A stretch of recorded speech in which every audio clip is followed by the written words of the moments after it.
إن الحمد لله نحمده ونستعينه ونستغفره ونعوذ بالله من شرور أنفسنا وسيئات أعمالنا. من يهده الله فلا مضل له ومن يضلل فلا هادي له، وأشهد أن لا إله إلا الله وحده لا شريك له، وأشهد أن محمدا عبده ورسوله. يا أيها الذين آمنوا اتقوا الله حق تقاته ولا تموتن إلا وأنتم مسلمون. يا أيها الذين آمنوا اتقوا الله وقولوا قولا سديدا يصلح لكم أعمالكم ويغفر لكم ذنوبكم، ومن يطع الله ورسوله فقد فاز فوزا عظيما. أما بعد، فإن خير الكلام كلام الله، وخير الهدي هدي محمد صلى الله عليه وسلم، وشر الأمور محدثاتها، فإن كل محدثة بدعة، وكل بدعة ضلالة، وكل ضلالة في النار.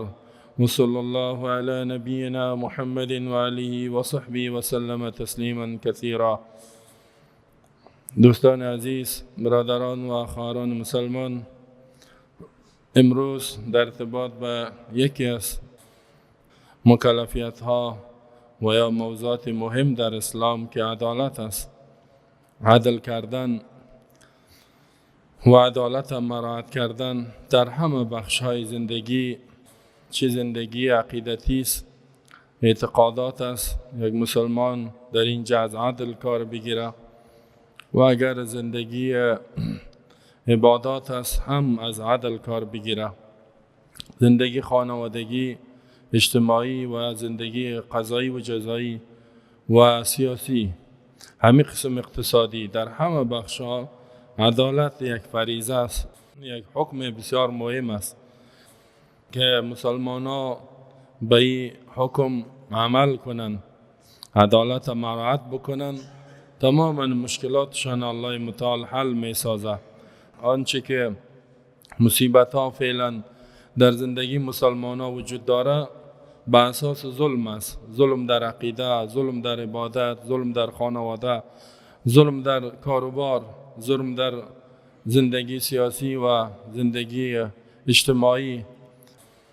توسط ظلم الله نعمتهای خود را بند می کند. یعنی کسی که ظلم بکند، در جامعه ظالما باشه، ظلم صورت بگیره و برای عدالت کار نشود، الله نعمتهای خود را از جامعه بند می کند. وقتی که نعمتها از جانب الله منع شود، طبعا دیگه عذاب ها میاد. عذاب ها که باشه، این مصیبت های مختلف وجود می داشته باشه. امروز در جامعه ما کفار خوبیز و ظالم است، ظلم میکنند، ظلمشان از حد تیر شده. حتی در بین مسلمان ها ظلم و تجاوز، بی‌عدالتی، بی‌انصافی بسیار وجود داره.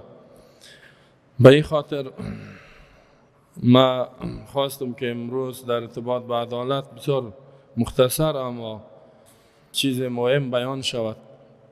اویی است که حتی خطابا سابق که بود، حکومت مسلمان ها یک حکومت واحد بود، خلافت بود، خلیفه یا امیر المؤمنین در رأس بود. کل مسلمان ها یک جامعه بودن و یک جغرافیا بودن، یک بیرق داشتن، یک قانون و یک نظام قرآن بود و احادیث پیامبر تنفیذ می شد. عدالت بسیار رئیس دولت های مسلمان ها دوست داشت. هر کدامیش که می آمد، حتی این آیت ها می گفت خطبا را که در خطبه هایتان همیشه این آیت بخوانین که اعوذ بالله من الشیطان الرجیم، ان الله یأمر بالعدل والإحسان وإيتاء ذي القربى وينهى عن الفحشاء والمنكر والبغي يعظكم لعلكم تذكرون. ان الله یأمر بالعدل، الله امر میکنه به عدالت. یعنی اینی گپ بسیار مهم بود. خود رئیس دولت ها میگفتن که در عدالت زیاد گپ بزنید، هر جمعه باید بخش عدالت بیان شود، به خاطر که بسیار مهم است. قوت مسلمان ها، نیروی مسلمان ها به اساس عدل استوار می باشه. نصرت و مدد الله به خاطر عدل می آید. ظلم باشه الله نصرت مدد نمی آید و مؤمنین صاحب عزت نمی باشند. عدالت کردن در اسلام اینقدر مهم است. خب معنای عدل کلگی میفهمه که چی است. به معنای استقامت به حق، یعنی به حق آنچه که الله نازل کرده به او پایداری کردن، به او استقامت کردن، به او عمل کردن. ضد جور و ضد ظلم است، یعنی هر صاحب حقش دادن و حق خودم گرفتن. اینی را عدالت میگه. هر صاحب حق، الله مثلا به بالای ما چی حق داره، عقیده، توحید، ایمانیات، اطاعت از دستورش، عبادتش، این را حقش بتیم. این را عدالت میگه. در ارتباط پیامبر رسالتش قبول کنیم، تابعداری از منهج و طریقش بکنیم، این عدالت است. و هر صاحب حق، اگر پدر است، اگر مادر است، اگر علما است، حقوقش دادن. اگر کسی به بالای ما یک حق داره، خانم است، اولاد است، افراد جامعه است، حقش دادن. و از حق ضایع کردن، حق تلفی اجتناب کردن، این را عدالت گفته میشه. نه ظلم نکردن، یعنی ای تو کار نکنیم که صاحب حقش نتیم، این را عدل گفته میشه. ضدش جور است و ظلم است. الله متعال در سورة حدید ببینین میگه تمام انبیا و کتاب‌های آسمانی به می خاطر آمده که مردم به عدل زندگی کنن، به انصاف زندگی کنن، به قسط زندگی کنن. قسمی که می فرماید لقد ارسلنا رسولنا بالبينات وانزلنا معهم الكتاب والميزان ليقوم الناس بالقسط. لقد ارسلنا، قسم است الله میگه ما فرستادیم، رسولنا، پیامبرای خود را، فرستادگان خود را، بالبینات، با دلایل واضح و روشن، معجزات، و انزلنا معهم الکتاب، به همراه از اینا کتاب آسمانی را نازل کردیم، و المیزان، احکامی که دو عدالت است او را نازل کردیم، لیقوم الناس بالقسط، تا که تمام انسانیت قائم شود، یعنی زندگیشان جریان پیدا کند به قسط، به عدل و انصاف.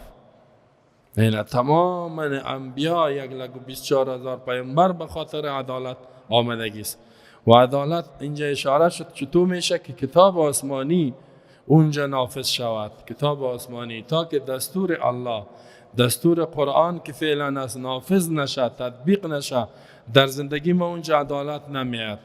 کدام کشورهایی که قانون جور کرده غیر از قانون قرآن، هر قدر مساوات باشه اونجا عدالت نیست، اونجا ظلم است.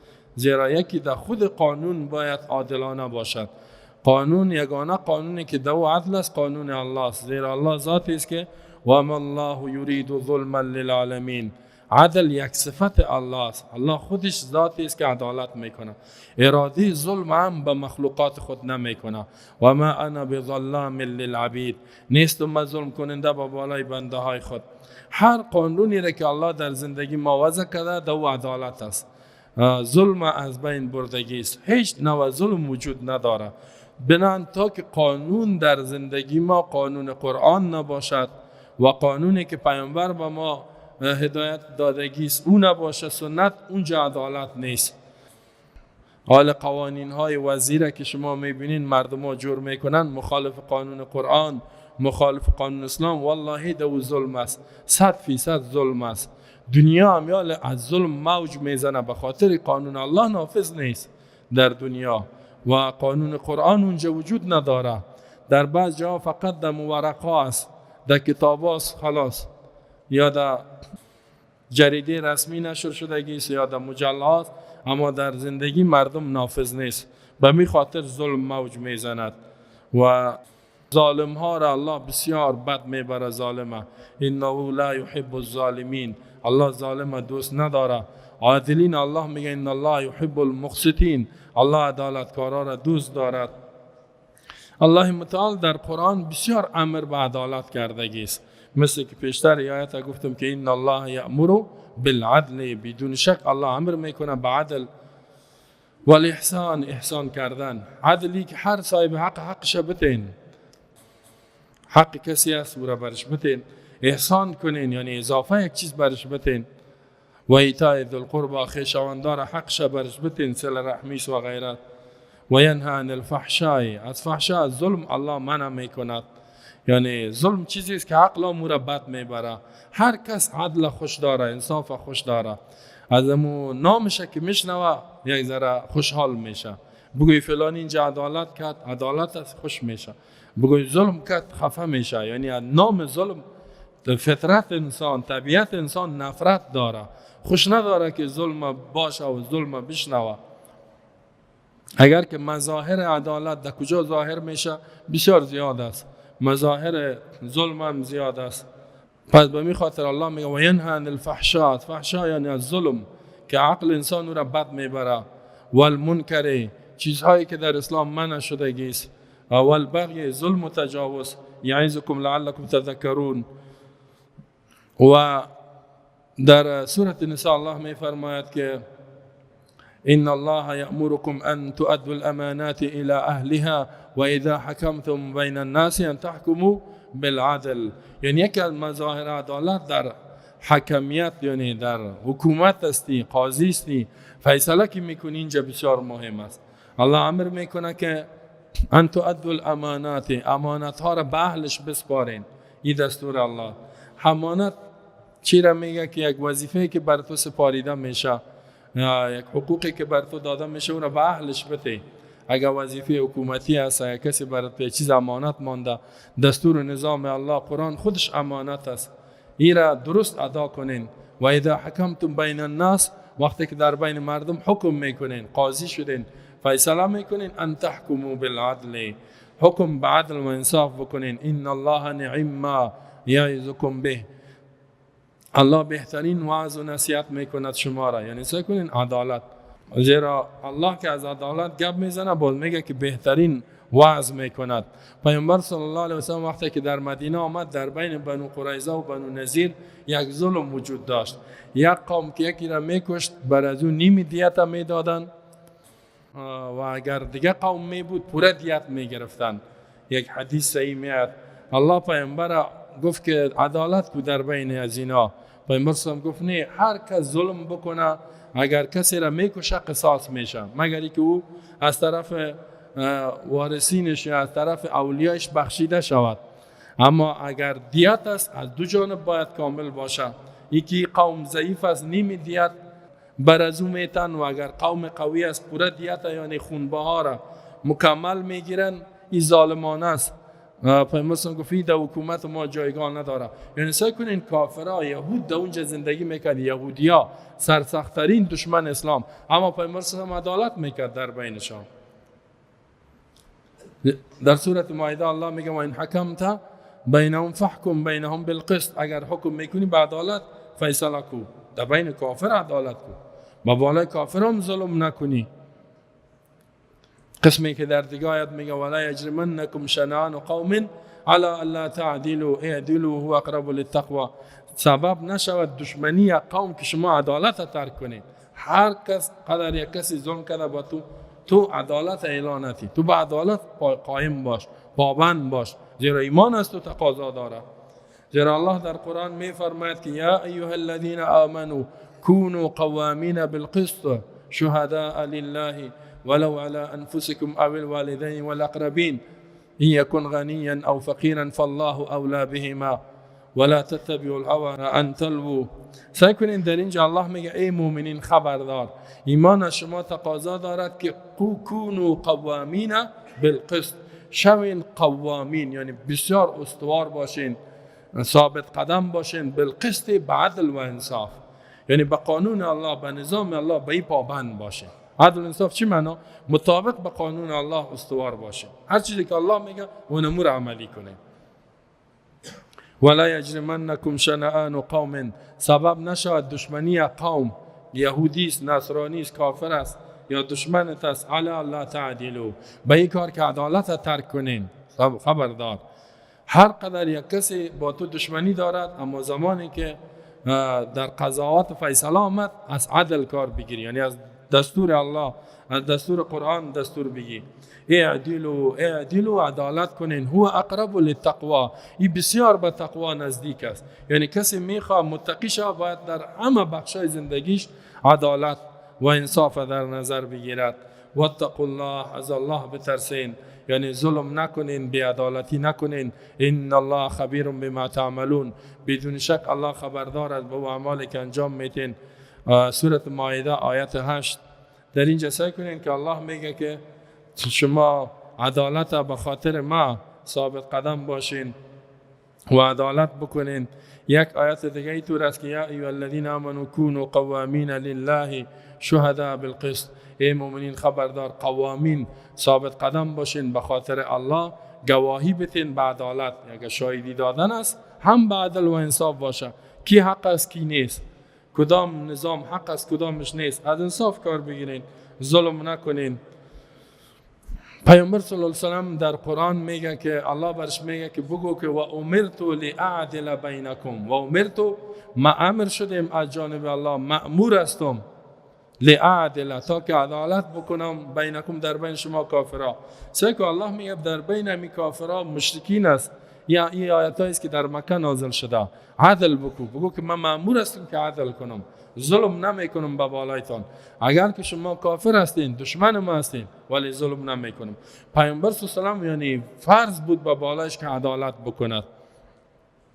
و از کسایی که عدالت میکنن الله در سوره اعراف آیت 181 میفرماید و ممن خلقنا امت یهدون بالحق و به یعدلون.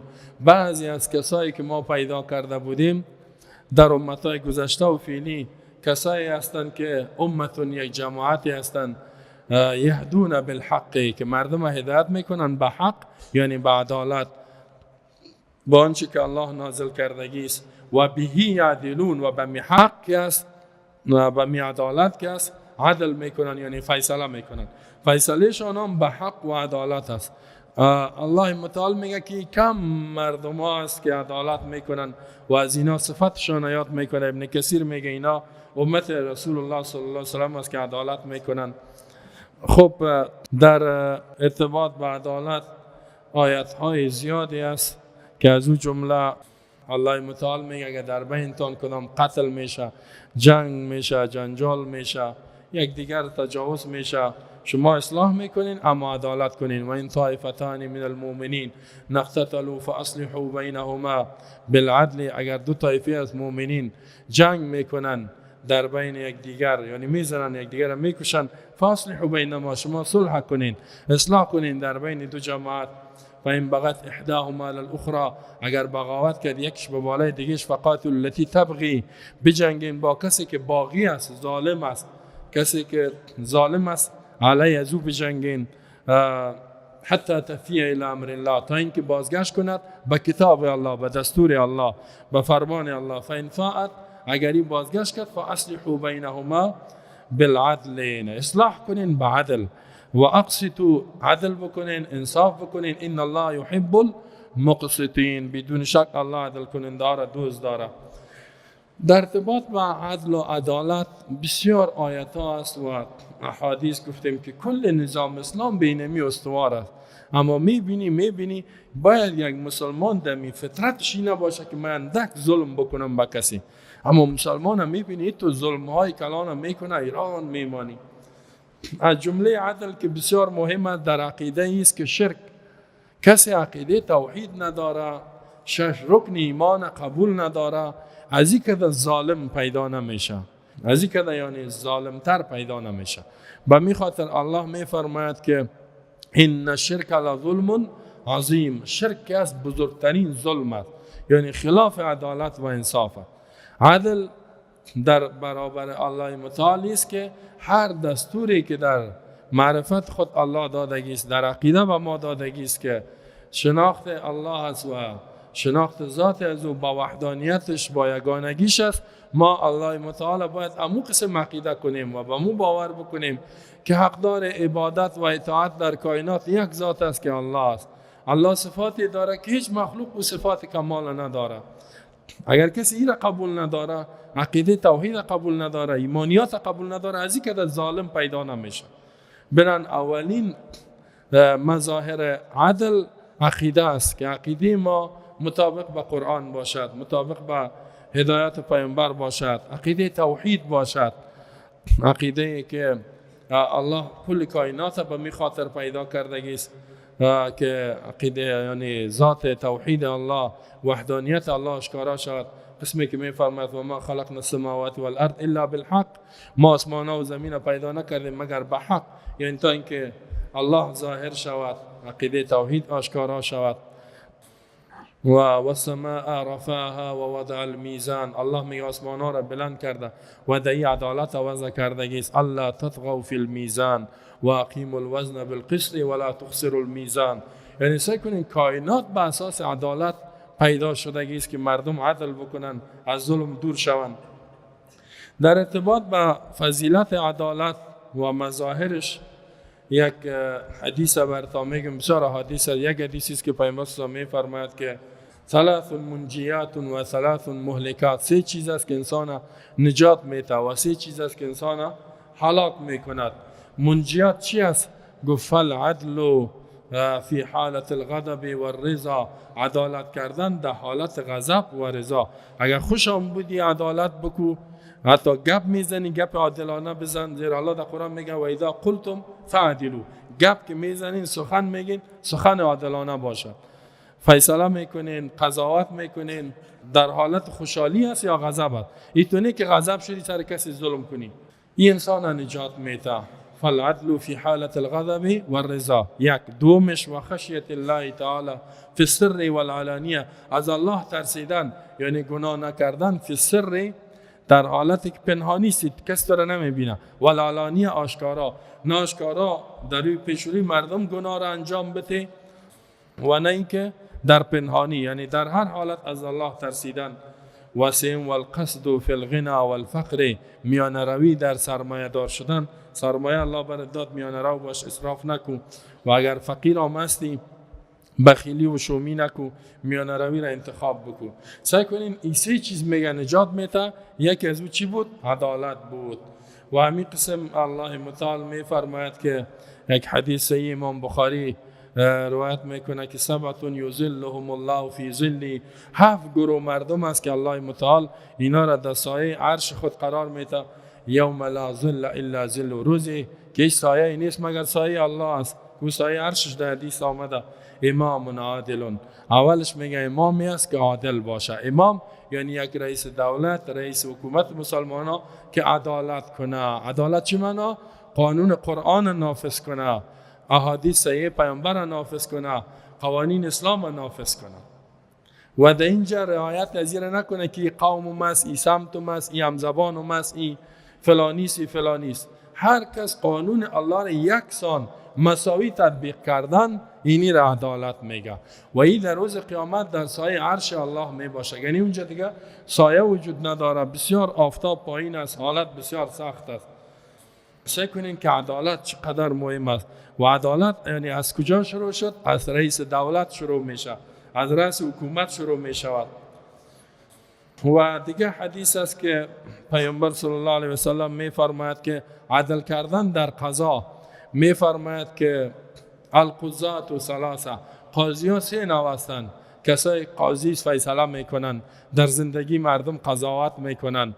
باز میفرماید که اثنان فی النار، 2 گروه قاضی است، اونا در آتش میرن، و واحد، یک گروهش در جنت میره.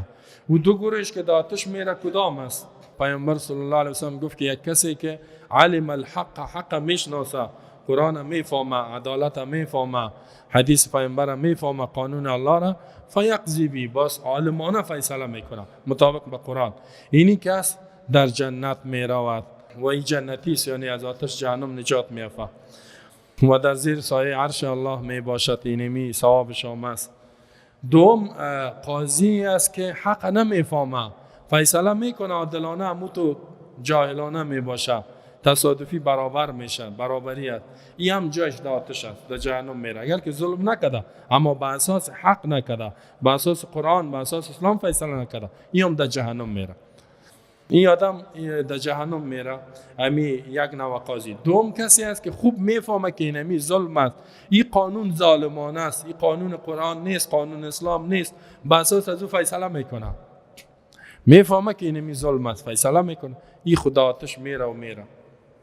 بنان 2 نوع قاضی ها، حالی که میبینی قاضی صاحبا را ایران میمانی که چه قسم عدالت کردن. یعنی اکثریت هم میبینی که یا میفهمه ظالمانه فیصله میکنه و یا این که نمیفهمه تو علم نداره فیصله میکنه.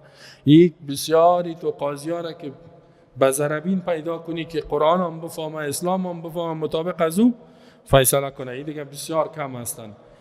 اینجاست که در یک حدیث میفرماید پیامبر اسلام که ما من عشرت نیست، ما من امیر علی عشرت، میگه نیست یک کلان به 10 نفر، یعنی به بالای 10 نفر کلان باشه یا فیصله کنه در بین 10 نفر، مگر در روز قیامت که میاد در وجود از او زنجیرها می باشه، با زنجیرها آورده می شود. فقط او را چی نجات میده؟ عدالت. اگر مطابق قرآن فیصله کرده بود خون نجات میفته، غیر از او با آتش می رود. یعنی فیصله کردن در بین چند نفر تا که عدالت نباشه بسیار سخت است. حال به می خاطر امام ابو حنیفه رحمت الله علیه را که گفتن بیا قاضی القضات شو، نه رئیس قاضی های کل خلافت اسلامی، کل حکومت، کل قاضیات تحت فرمانت باشه، قبول نکرد. دید که در حکومتی که خلافت بود یک بعضی گناه ها وجود داشت، بعضی مداخلات حکومت وجود داشت. گفت من نمیتونم این کارا، زیرا در اینجا مداخله ها صورت میگیره، اگر ما فیصله به اسلام بکنم شاید قبول نشود و شاید سرم فشار آورده شود. فیصله نکرد، یعنی قاضی القضات نشد، به خاطر که در حکومت عباسی یک چیز مداخله وجود داشت. از الله متعال از جمله امیرا و پادشاهایی که توانایی قدرت کل پادشاهی دنیا را برش داده بود داوود علیه السلام است. الله داوود علیه السلام میگه یا داوود انا جعلناک خلیفة فی الارض، ای داوود علیه السلام، ای داوود خبردار، انا جعلناک، یقینا ما تو را مقرر کردیم، خلیفة فی الارض، خلیفه جانشین یعنی کسی که قانون الله را تطبیق کنه در روی زمین. فحکم بین الناس بالحق، پس خلافت از تو تقاضا داره که حکم بکو در بین مردم، فیصله بکو در بین مردم، قضاوت بکو بالحق، بعدل، مطابق کتاب الله، ولا تتبع الهوا، تابعداری خواهشاتت نکنی. یعنی هر چیز غیر از قرآن کتاب الله خواهشه، تابعداری از او را نکنی، فیضلک عن سبیل الله، تو را گمراه میکند از راه الله، دین الله. یعنی سعی کنین پیامبر خدا چقدر سخت میگه که اگر مطابق کتاب الله دو وقت تورات بود فیصله نکردی از دین الله، گمراه میشی، بیدین میشی، ایمان تا دست میتی. و حدیث که ما من امیر عشرة الا یؤتی به مغلولا یوم القیامه، امیر 10 نفر نمی باشه مگر زنجیر پیچ در روز قیامت می، حتی یفکه العدل او یوبقه الجور، یا جورش ظلمش را هلاک میکنه یا عدالتش آزادش میکنه. پیامبر صلی الله علیه و سلم یک روز فیصله میکرد، کسی آمد گفت ای عدل یا رسول الله، گفت عدالت کو. این یک کسی بود که منافق بود، ظاهرا در بین مسلمان ها زندگی میکرد. پیامبر صلی الله علیه و سلم برش گفت که ویلک من یعدل اذا لم یعدل، هلاک شوی تو، کیست که عدالت کنه وقتی که ما عدالت نکنم. بعد از او پیامبر صلی الله علیه و سلم گفت که یخرج من ضئض هذا قوم یمرقون من الدین، از نسل اینمی شخص ذوالخویسره نام داشت، از نسل از یک قوم پیدا میشه اولادی که از دین مثل که تیر از کمان بیرون میشه، همین تو از دین میبراین، دعوای ایمان میکنن، اما در بین امت بسیار اختلافات میارن. همین بود که با نسل از او همین گروه خوارج باز پیدا شده بود که مسلمان ها را بناحق، یعنی علی رضا صحابه را تکفیر کردن. یعنی سعی کنین که پیامبر صلی الله علیه و آله میگه اگر ما عدالت نکنم کی میتونه که عدالت بکنه؟ یعنی اولین مأموریت از ماست که ما عدالت بکنم. یک حدیث دیگه در صحیح بخاری میاد که از قبیله بنی مخزوم یک خانم دزدی کرد، سرقت کرد مال کسی را. قرآن میگه که وسارق وسارق فقطعوا ایدیهما، مرد دزد و زن دزد دست قطع کنین. گفتن اوی خانواده بسیار اشرف از خانواده صاحب مقام است، این چطور شوگهی دستش قطع شد، بسته قوم بدنام میشه، بین که امیر یک نجات بتیم. کی را با پیامبر نزدیک است پیدا کنیم؟ دیدن که اسامه که است، اسامه ابن زید، یعنی نواسه خوانده پیامبر صلی الله علیه و آله ای بود. گفتن برین امیر بیارین با پیامبر پیش کنین. اسامه فکر کرد که شاید شفاعت کردن گناه نباشه، آمد پیش پیامبر گفت یا رسول الله ما آمدیم که می خانم دست قطع نکنی، به خاطر خانواده عزتمند شفاعت میکنم، سفارش میکنم. پیامبر میگه که به طرف سعی کرد که ایگه پزد، رنگش تغییر خورد، رنگش سفید گشت، بسیار غضبناک، با سرخ شد. پیامبر که قار میشد بسیار غضبناک میشد. دید که رنگ پیامبر تغییر خورد، گفت استغفر الله، از الله بخشش میخوایم. بعد از پیامبر گفت یا رسول الله مرا دعا بکو به ما گناه کردم که آمدیم شفاعت کردیم، تو غضب شدی، از غضب الله و رسولش پناه میخوایم. بعد از پیامبر مورا گفت اتشفع فی حد من حدود الله، آیا در قانونی از قانون الله شفاعت و سفارش میکنی؟ دیگر که میگه شد مردم خواست در مسجد نبوی خطبه گفت حمد و ثنای الله را، بعد از گفت خبردار انما هلک من کان قبلکم، امتای سابقه به می هلاک شدن وقتی که یک قوم زورمند یا شریف عزتمند جنایت و گناه میکردن، او را آزاد میکردن، حد با بالاش تطبیق نمیکردن قانونا، یا رویش سیاه میکردن، مقصد یک جزای کم میدادن. وقتی که یک انسان ضعیف فقیر زورمند نمی بود گناه میکرد، قانون با بالاش تطبیق میکردن. قسم به الله گفت و هلاک شدن امتا، گفت و ایم الله والذی نفس محمد بیدی، قسم به ذاتی که نفس محمد در دست از اوست، لو ان فاطمه بنت محمد سرقت لقطعت یدها، اگر فاطمه دختر محمد دزدی کنه سرقت بکنه دستش قطع میکنم. این خود گفت میگن این قوم عزتمند است، اگر دختر خودم که وجودم است بسیار پیامبر فاطمه را دوست داشت، گفت اگر این کار را بکنن دستش قطع میکنم. یعنی سعی کنین که چقدر عدالت میکرد پیامبر صلی الله علیه و سلم. بنان در بخش عدالت که است یکی حدود قانون الله را نافذ کردن، در عقیده باید عدالت باشد، عبادات مطابق وحی الله انجام دادن، در غیر از او بازی ظلم است، از بدعات دور شو انسان. و قاضی می باشد، رئیس دولت می باشد، فقط قانون الله را نافذ کند، در این عدالت است. و اگر ازدواج می کند یک کسی، حال بعضی 2 زنه و 3 زنه نه، در میام الله میگه که فانکحوا ما طاب لكم من النساء مثنى و ثلاث و رباع، زنها را 2 3 تا 4 ازدواج کنین. خب فإن خفتم الا تعدلوا فواحدة، اگر ترسیدین عدالت نمیتونین باز یک خانم ازدواج کنین. ذلك ادنى الا تعولوا، هم یک زن یا 4 زن نزدیک به است که شما ظلم نکنین.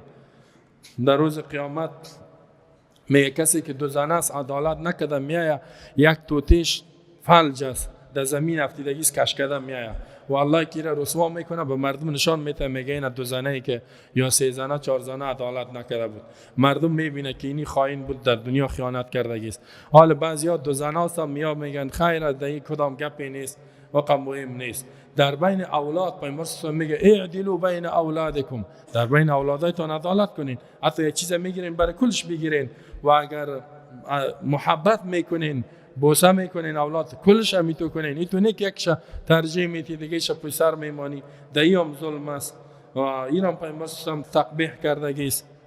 و همین قسم عدالت کردن در جامعه، یک مسلمان حق داره به بالای حقش خودش بده، حاجت از این نیست که تو را به محکمه بکشاند.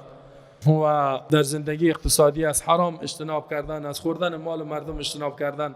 این ظلم مردم میکنه. اگر دوا فروش ببینی، دکتر ببینی دوای بی کیفیت سرش یک نام میمانه، اینی دوا هستی، نی تو دواسی تو بلند است، نامای مختلف سرش میمانه از پیش خود. حتی میره در اونجا در کشورهایی که امیال در پاکستان میری دوایش یک قسمت، دوای پاکستانی را اینجا میاری دیگه قسمت. این ظلم است. اونجا میره میگنی به افغانستان اسیر مقصد کیفیتش 50% بگی، این ظلم است، حرام است.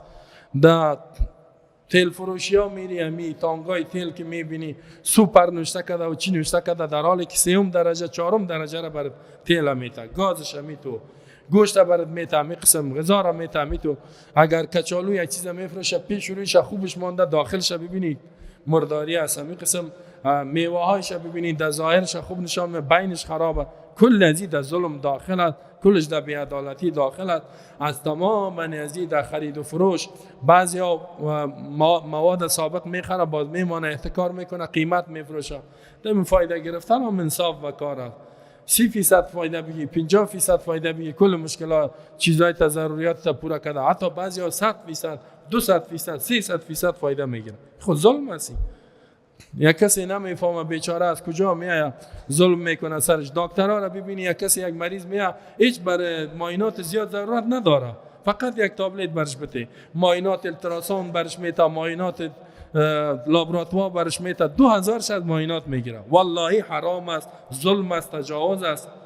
بعد از اون میاد خب کل چیزایی تا چک کردیم ماشاءالله جور بدی اوجا پیسهش گرفتنه. این حال برو اینی دوا را که به 100 روپیه جور شه 1000 روپیه برش دوا نشته میکنه. حرام است، ظلم است، ناجایز است. الله کتید محاسبه میکنه. او دکتر ظالم نکوی کنه، دواخانه والا، قصاب، همین قسم دست فروش و کچالو فروش و تمام این مردم ها را من میگم کل ازی تجاوز و ظلم است.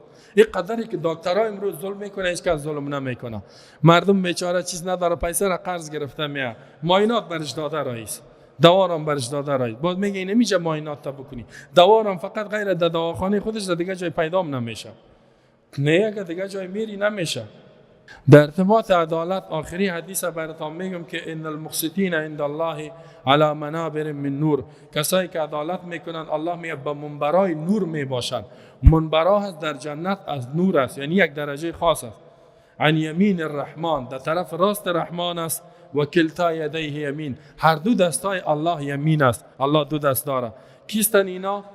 میگه الذین یعدلون فی حکمهم، کسایی که در حکمشان عدالت میکنن، و اهلیهم، و در خانوادهشان عدالت میکنن، و ما ولوا، و آنچه که برشان سپاریده میشه. این حدیث امام مسلم شماره حدیث 1827. یعنی اگر ما میخواهیم که در منبرای نور باشیم، در زیر سایه عرش الله باشیم، الله ما را در منازل بلند جنت جای بده، باید عدالت کنیم. از هر نوع ظلم، تجاوز، بی‌انصافی، بی‌عدالتی دور شویم. از جمله ظلم برادرای یک مسلمان ناحق کشتن است. امروز قتل و قتال ناحق هم شروع شده است. هر کس کشته برو در هر جای بی پرسان و بی هیچ، و در کشتن مسلمان لذت گرفتن یام بسیار ظلم کلان است. الله در قرآن میگه که و من یقتل مؤمنا متعمدا فجزاؤه جهنم، کسی که یک مسلمان قصدا به ناحق میکشه جزای ازی، سزای ازی آتش جهنم است. یک، آتش میره. دوم، خالدن فیها، همیشه در جهنم میماند. سوم، غضب الله علیه، غضب الله به بالای قاتل ظالم است. و لعنه، چهارم، لعنت الله به بالای. پنجم، وعد له عذابا عظیما، الله عذاب بزرگ بر از آماده کرده است. قتل ناحق دوستا اجتناب بکنیم. مسلمانان را، بیگناه ها را خوب میفهمه که اینمی بیگناه است، مسلمان است، ناحق است، میره میکشه و با او افتخار هم میکنه، اعلان هم میکنه هر روز اینقدر کشتیم، اینقدر از بین بردیم. این بسیار جنایت کلان است. از این که بعد از کفر و شرک حتی در بعضی احادیث میگه که توبه از این قبول نمیشه. و اگر حلال بدانه یک مسلمان ناحق میکشه یعنی ایمان خود دست میته. پیامبر میگه عسى الله، امید است که ایتوب الله علی المؤمنین، الله رجوع کنه با مؤمنین یا ببخشد یک مؤمن، الا مگر دو نفر، یکی من یموت کافرا، کسی کافر میمره یا مشرک. دوم الذی یقتل الرجل المؤمن متعمدا، کسی که مسلمان قصدا ناحق میکشه. این میگه الله هیچ نمیبخشه، این را حتمی جزا میده. دیگه از هر نوع ظلم دوستا اجتناب بکنیم. الله بر ما شما توفیق عمل نصیب کنه. بارك الله لي ولكم في القرآن العظيم ونفعني وإياكم بالآيات والذكر الحكيم، إنه تعالى جواد كريم ملك بر ورب رؤوف رحيم.